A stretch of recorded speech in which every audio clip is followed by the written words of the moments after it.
마지막 주일인데 특별한 말씀이 아니라 누가복음 강해했던 그 내용들 계속해서 이어가도록 하겠습니다. 그렇지만 오늘 이 말씀이 올 한 해를 이제 마지막으로 닫는 이 주일에 우리들에게 좀 의미 있는 말씀이라고 생각을 하고 또 새해를 여는 또 소망의 말씀이 될 거라 믿습니다.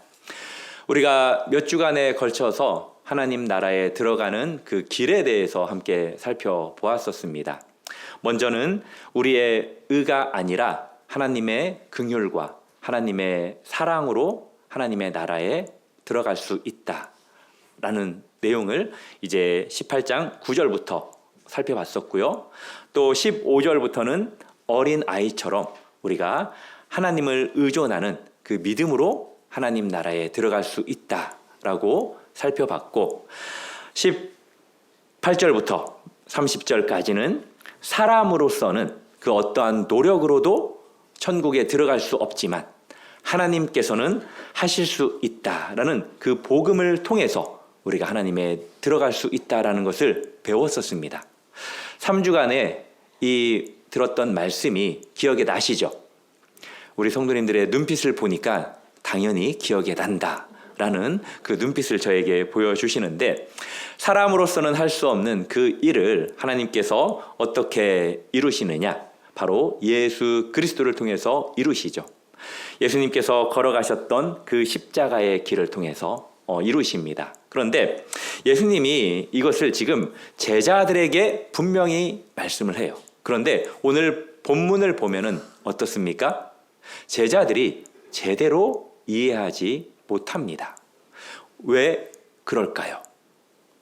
또 이것이 우리에게는 어떤 메시지를 주는 걸까요? 왜 그러는지, 또 우리에게는 어떤 메시지가 되는지 우리 성도님들이 생각하시면서 함께 말씀의 은혜를 나누기를 원합니다. 31절 말씀을 우리 다시 한번 읽어볼까요? 시작.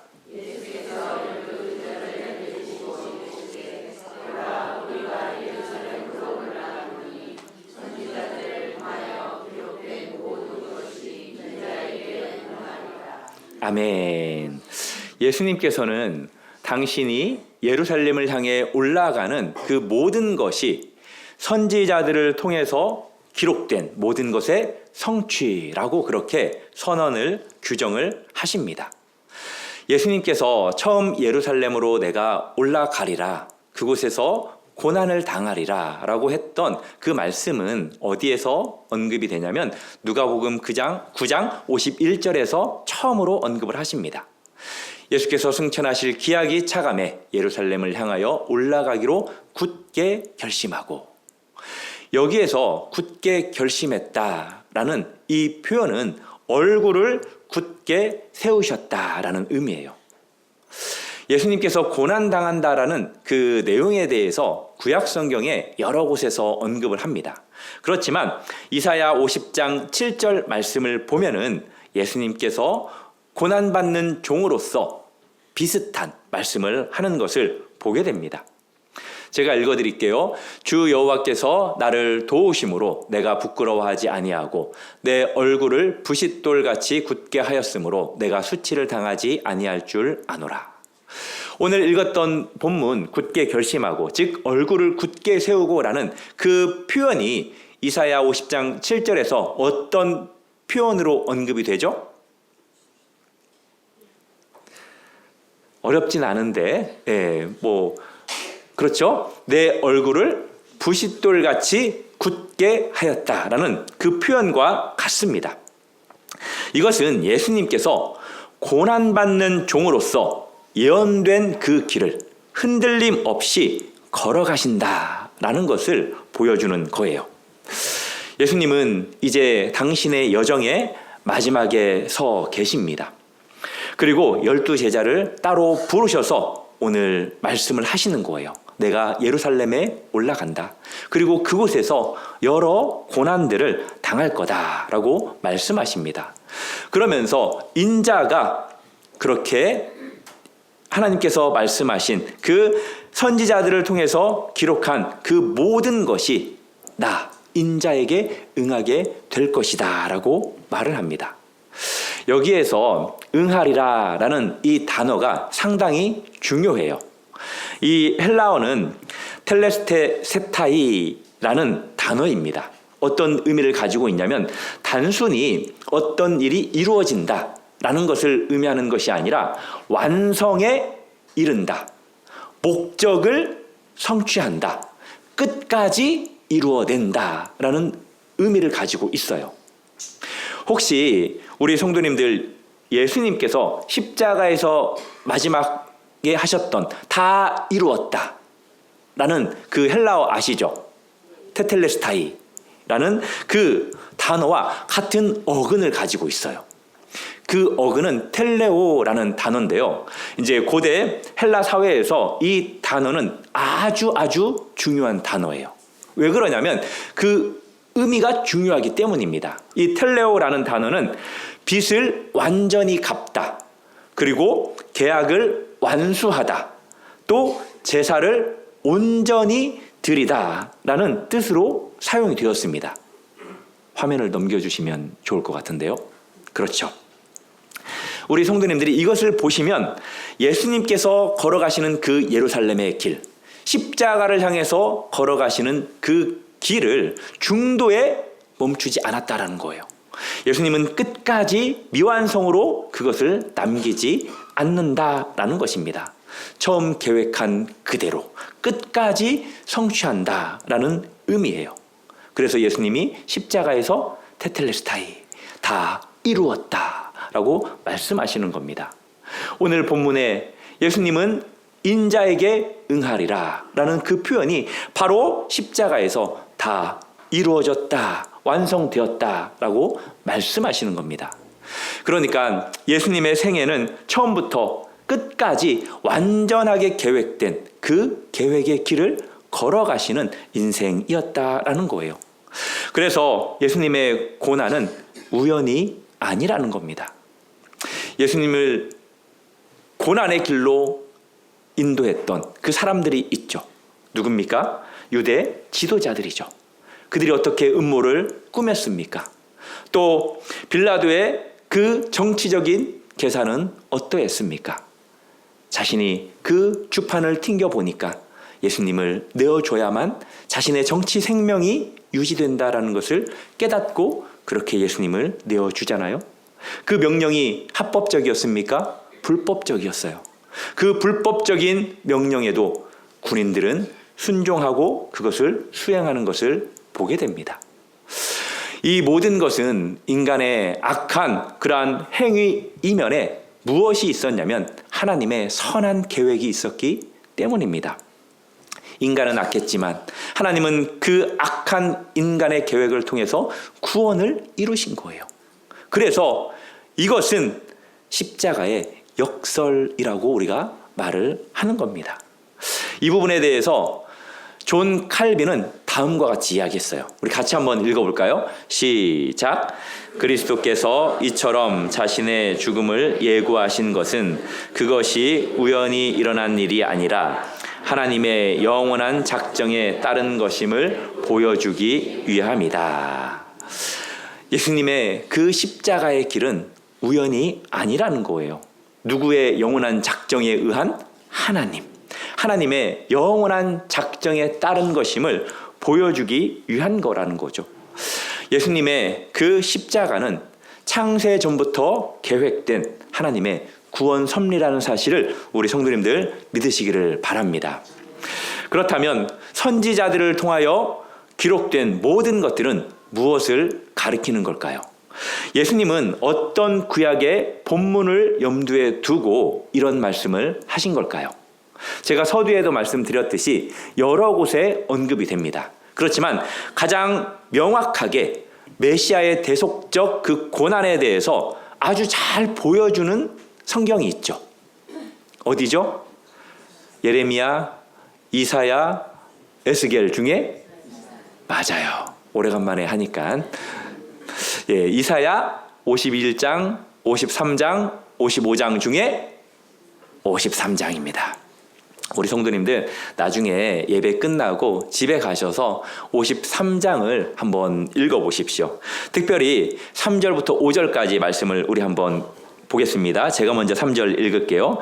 그는 멸시를 받아 사람에게 버림받았으며 간고를 많이 겪었으며 질고를 아는 자라. 마치 사람들이 그에게서 얼굴을 가리는 것 같이 멸시를 당하였고 우리도 그를 귀히지 여기지 아니하였도다. 4절 시작.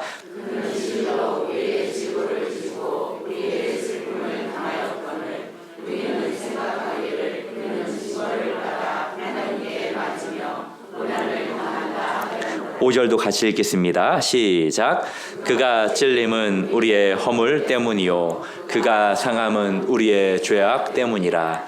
그가 징계를 받음으로 우리가 그가 채찍에 맞음으로 우리는 나음을 받았도다.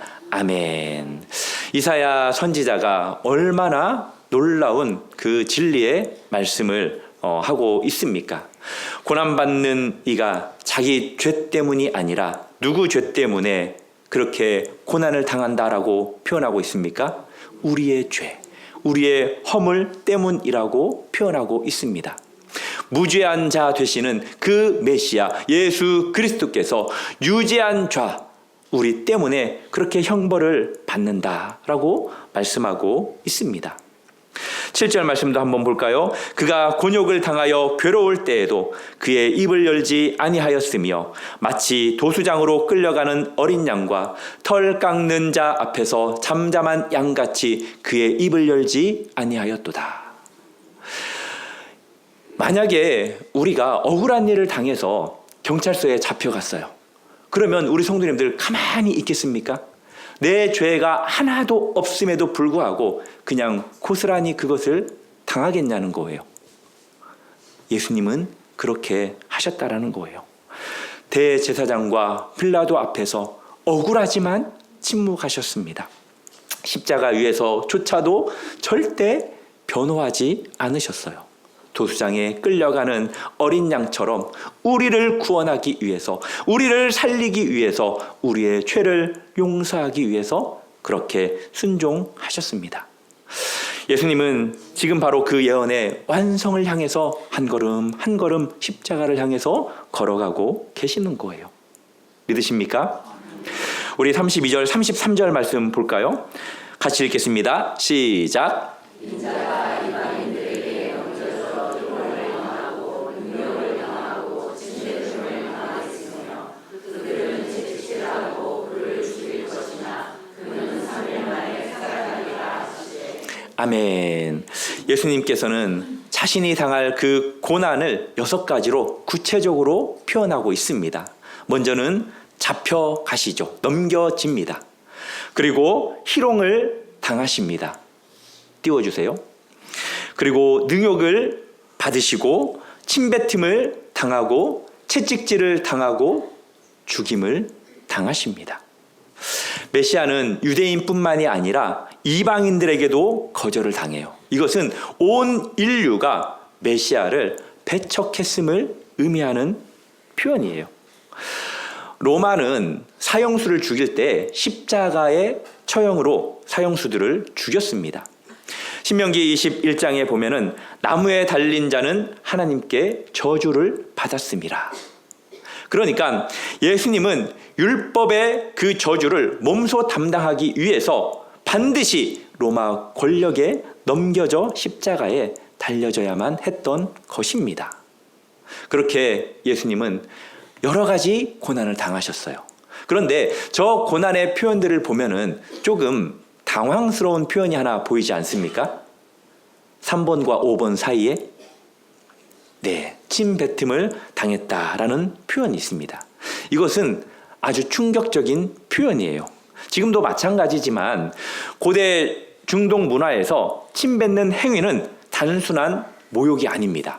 이것은 어떤 모욕이냐면 상대를 완전히 거부한다라는 거예요. 더 나아가 인간 이하로 취급하는 행동이 바로 침뱉음의 행위입니다. 상대방을 어떻게 인식을 하느냐?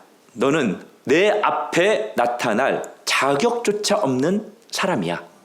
너는 더러운 존재야. 라는 그 인정의 행위가 바로 침뱉음의 행위라는 거예요. 성경에 보면은 이 침뱉음의 행위가 몇 가지로 언급이 돼요. 이제 먼저는 유대인들에게는 어떤 법이 하나 있냐면 계대 혼인법이 있어요. 만약에 형이 죽으면 동생이 형수를 아내로 맞이해서 이제 가계를 계속 이어가야 됩니다. 그런데 그 동생이 형수를 아내로 맞이하지 않을 때 그 형수는 그 동생에게 침을 뱉어서 너는 인간도 아니다 라고 수치를 줄 수 있는 거예요.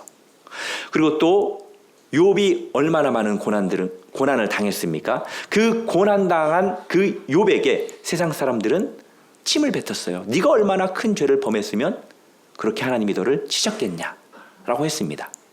그리고 또 한 곳은 오늘 살펴본 본문인데 민수기 12장에 언급이 돼요. 민수기 12장에 보면은 미리암이 나옵니다. 아시죠? 미리 알고 있죠? 우리 성도님들. 네. 이 미리암이 누구를 비방하죠? 모세를 비방합니다. 그때 이제 나병에 걸리는 사건이 나와요. 하나님께서는 이 미리암의 죄가 상당히 심각한 것으로 여깁니다. 그래서 이렇게 설명을 해요. 민수기 12장에 보면은 그의 아버지가 그의 얼굴에 침을 뱉었을지라도 그가 이래 동안 부끄러워하지 않겠느냐. 그러니까 아버지가 자녀들에게 침을 누가 뱉어요? 아무도 안 뱉겠죠. 상상할 수조차 없는 거예요. 왜 그러냐? 아버지가 자식과 관계를 끊고 싶지 않는 이상 그렇게 하지 않는다는 거예요. 이것은 가족을 끊는 것, 가족 공동체에서 완전히 쫓아내는 행위이기 때문입니다. 그런데 하나님은 아버지가 자식의 얼굴에 침을 뱉어 징계할 때 자식이 7일 동안 근신하며 부끄러워해야 하는 것처럼 이 미리암도 7일 동안 진영 밖에서 격리되어 자숙의 시간을 가져야 한다라는 것을 지금 말하고 있는 것입니다.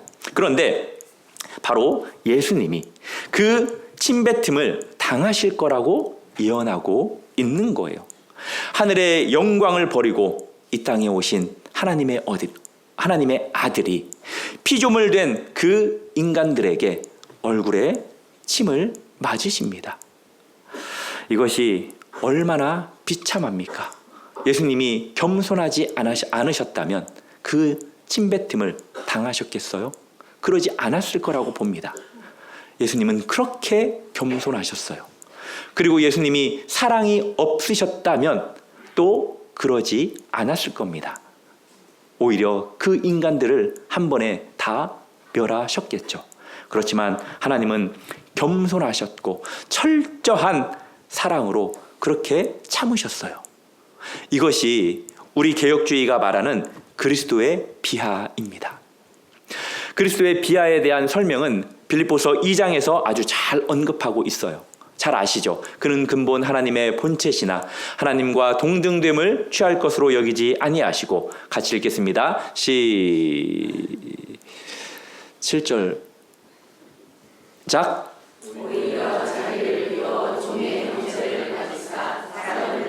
8절도 같이 읽겠습니다.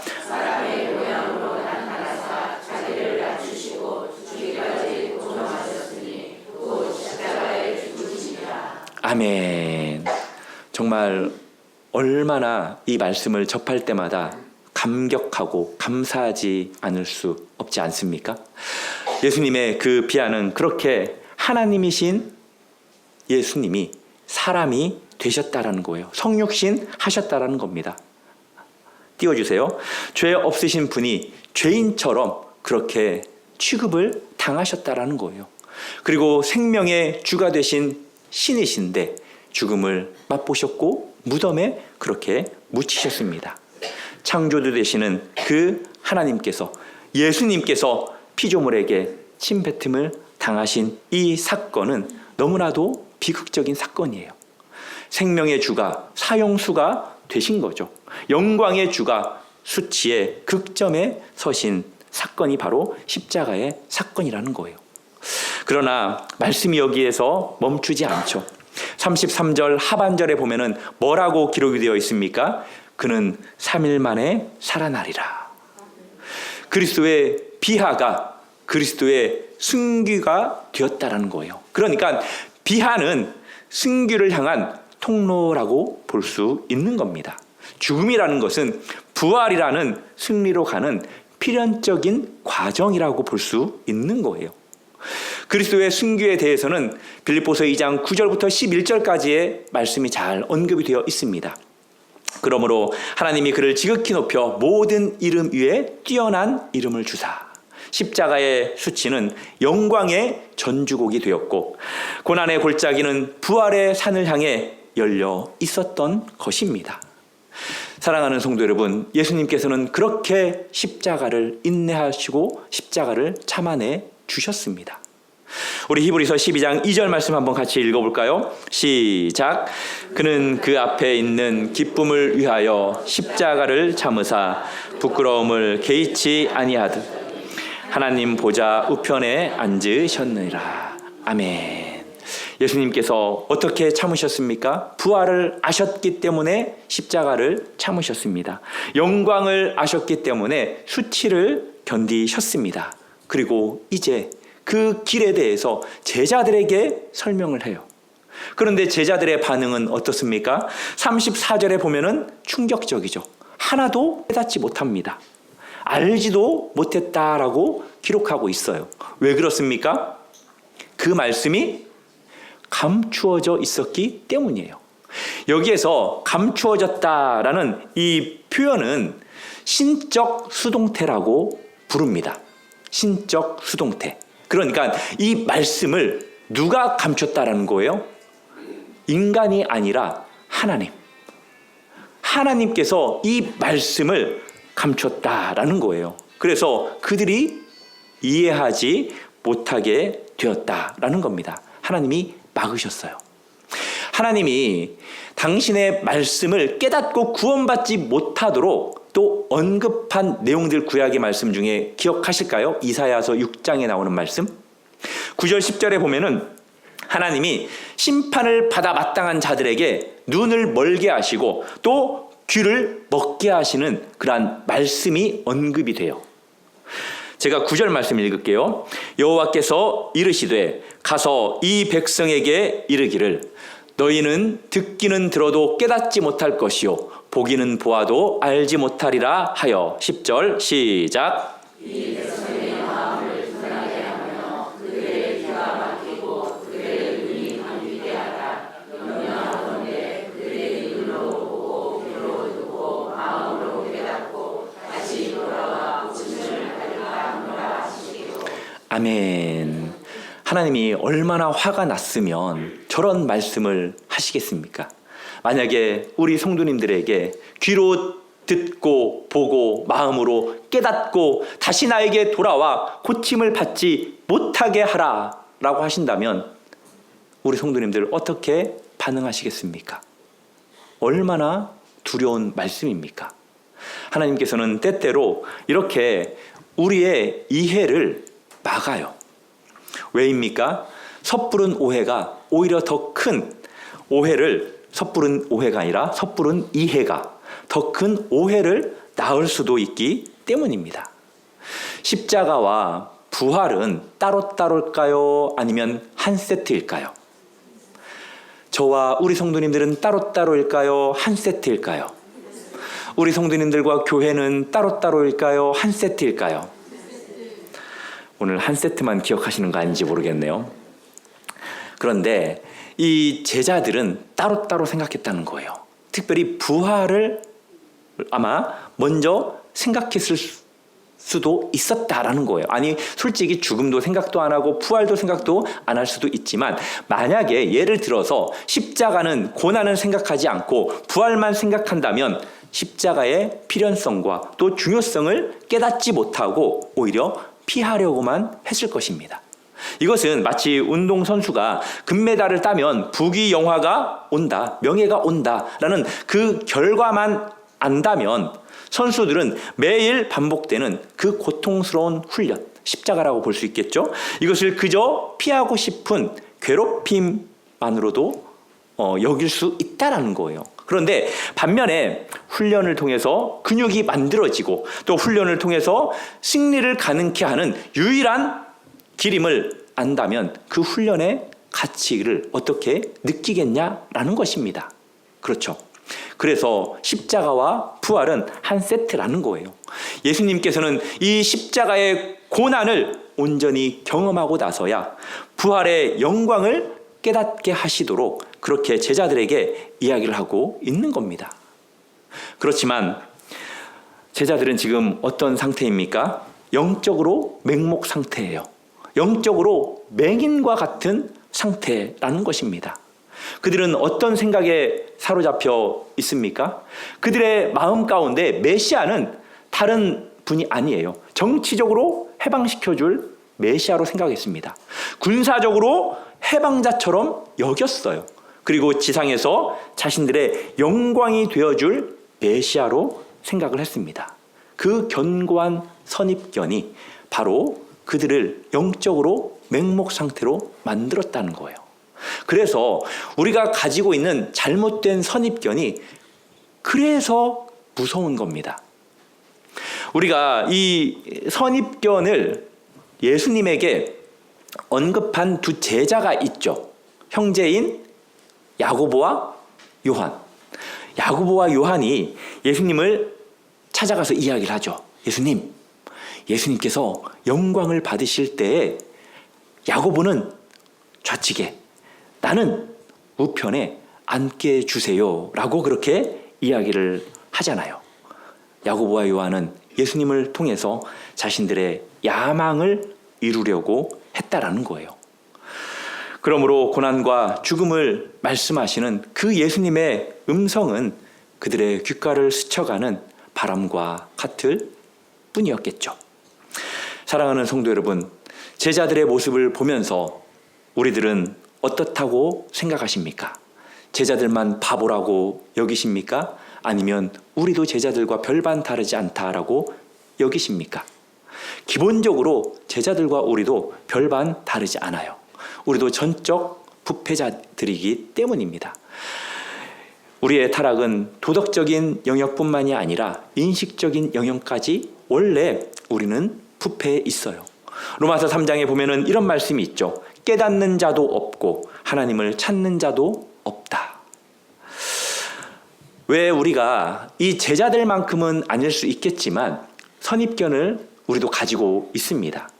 가끔씩 신앙생활 하다 보면 성도들의 그 선입견에 대한 이야기들을 들어요. 가장 대표적인 선입견이 뭐냐면 내가 열심히 살았는데, 내가 열심히 신앙생활 했는데 왜 이런 고난을 당하냐라는 선입견입니다. 신방을 하다 보면은 아주 가끔씩 그런 말씀을 하세요. 내가 얼마나 열심히 섬겼는데, 내가 얼마나 주님을 사랑하는데 지금은 이렇게 움직이지 못하는 아픈 상태로 내가 세월을 보내야 하는지 이해가 안 된다. 왜 그러는 걸까요? 어떤 면에서는 영광만 생각하기 때문입니다. 우리가 부활의 영광을 얻기 위해서는 질병의 그 고난, 그 십자가를 우리가 통과해야만 한다라는 것을 우리가 잊어버리기 때문이죠. 그리고 또 하나는 뭡니까? 하나님이 우리를 사랑하시면 복을 주셔야지라는 편견이죠. 분명히 사랑하십니다. 그렇지만 이것도 십자가 없는 부활만 생각하기 때문에 그런 거예요. 그리고 내가 기도하면 하나님께서 응답해 줘야 되지 않나. 내가 동전을 넣으면 자판기에서 음료가 나오는 것처럼 내가 하는 그 기도에 하나님이 응답해 줘야 되지 않나라는 생각을 한다라는 거죠. 사랑하는 성도 여러분, 우리가 기도한 대로 응답받았으면 절대 저와 우리 성도님들은 여기에 없다라는 거. 그리고 우리의 그 기도의 바람이 아닐지라도 하나님은 계속해서 끊임없이 우리의 모든 기도에 응답을 하고 계신다라는 사실을 우리 성도님들 믿으시기를 바랍니다. 왜 응답하시냐? 무응답도 응답이에요. 믿으십니까? 이런 생각들, 이외에 다른 여러 선입견들, 이것들이 우리의 귀를 막고 우리의 눈을 막는다는 거예요. 우리가 영적으로 무지한 자다라는 그 사실을 항상 인식하시고 하나님께 고백하십시오. 그리고 그것을 깨닫게 해달라고 성령님의 도우심을 구하기를 바랍니다. 제자들은 그렇게 어두운 자들이었습니다. 그렇지만 언제 그들이 깨달았습니까? 예수님께서 부활하신 후, 성령님께서 강림하신 후에 그들이 변화되었습니다. 대표적으로 변화된 인물이 베드로죠. 그가 설교했을 때 어떤 사람들이 얼마나 많이 변했습니까? 하나님을 알지 못했던 자들이 하나님이 구원자 되심을, 예수 그리스도가 자신들을 위해서 십자가에 죽어주신 참된 구원자 되심을 그들이 믿고 3,000명, 5,000명이 회개하고 주께로 돌아왔습니다. 사랑하는 성도 여러분, 무엇이 그들을 바꿨습니까? 성령님이 그들을 바꿨습니다. 우리도 성령님을 통해서만 말씀을 깨달을 수 있는 사람이라는 것을 우리 성도님들 인정하시기를 바랍니다. 아무리 똑똑한 사람도 서울대, 하버드에 공부를 했던 사람들조차도 성령님께서 말씀을 조명해 주시지 않으면 이해를 못해요. 그들 가운데 얼마나 많은 분들이 하나님을 안 믿습니까? 무신론자들이 아주 많아요. 사랑하는 성도 여러분, 제자들에게 가르쳤던 이 말씀이 저와 우리 성도님들에게는 열려 있음을 믿으시기를 바랍니다. 부활하신 주님께서 성령님을 우리에게 보내주셨고 그 성령님이 우리 마음 가운데 하나님의 말씀을 알도록 열어주신 거예요. 마지막 올해를 보내고 있는 이 시점에 하나님의 말씀을 깨달을 수 있는 것 자체가 얼마나 큰 은혜입니까? 우리는 오늘 고난당하신 그 예수님에 대해서 너무나도 잘 알아요. 침뱉음을 당하신 그분이 영광의 주님이라는 사실을 알고요. 십자가의 수치가 부활의 영광으로 가는 길이었음을 우리는 알고 있습니다. 우리의 무지함과 연약함에도 불구하고 하나님의 구원 계획은 절대 흔들리지 않았어요. 사랑하는 성도 여러분, 겸손히 무지를 인정하시고 성령님의 도우심을 간절히 구하시기 바랍니다. 그리고 말씀 앞에 순종하는 자세로 나아가는 우리 성도님들 되기를 바랍니다. 우리가 여기에서 놓치지 말아야 할 한 중요한 사실이 있어요. 그건 뭐냐? 예수님은 제자들이 깨닫지 못할 것을 알았을까요? 몰랐을까요? 제자들이 졸고 도망치고 부인할 것을 알았을까요? 몰랐을까요?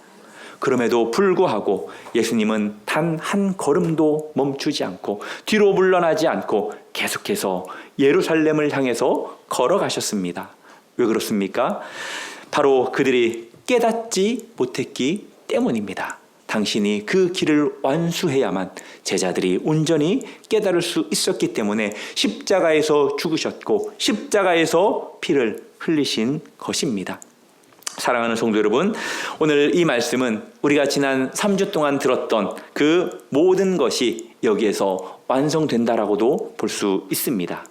바리새인은 자신의 의를 자랑했지만 빈손으로 돌아갔고, 세리는 하나님이여 불쌍히 여기소서라고 했을 때 그 부르짖음에 대한 하나님의 응답이 바로 이 십자가의 응답인 것입니다.